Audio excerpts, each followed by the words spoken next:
As I said before, the pin and the transition to the pin are of utmost importance in Aikido.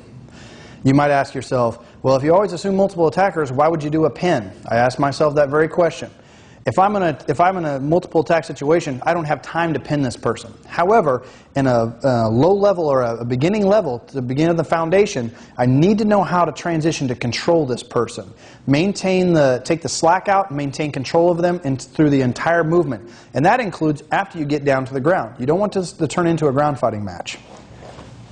The NIKYO, I showed you, Katate Tori Hantai NIKYO. Here, as I do the pin, as I take him down with the elbow, I follow this with this inside knee, and I put this knee right up against his body and his armpit. From here, I transition and move this knee right to the back of his head. Make sure that your uke is not facing you. Turn your head this way, because he's going to get a broken nose. I always bump my knee against the back of their head. As I do this, I transition this hand into the crook of this elbow, like this. Let me do that a little slower. From here, transition this knee down, put this into the crook of this elbow, and I sink down low.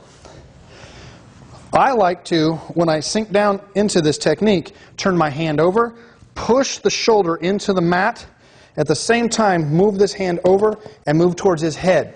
I see people do it like this, I see people do it like this. To me, that gives him more of an opportunity to get out of this pin.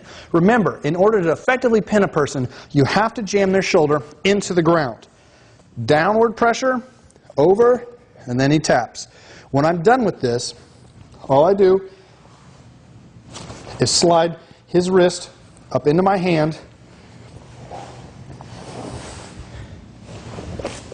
just like this, like you've seen before, and move away from him. One more time, we'll do it at speed now.